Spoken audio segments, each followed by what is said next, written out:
अस्सलामुअलैकुम प्यारे बच्चों, आज हम तारीख़ और शहरियत के सबक नंबर 4 के मश्की सवालात लिखने वाले हैं। तो चलिए शुरू करते हैं।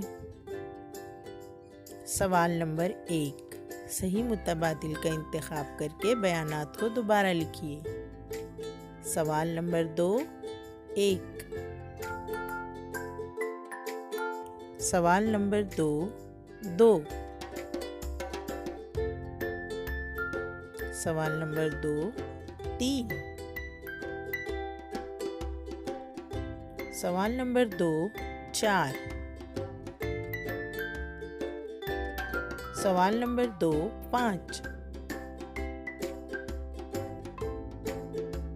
सवाल नंबर 3, मुख्तसर जवाब लिखिए। 1।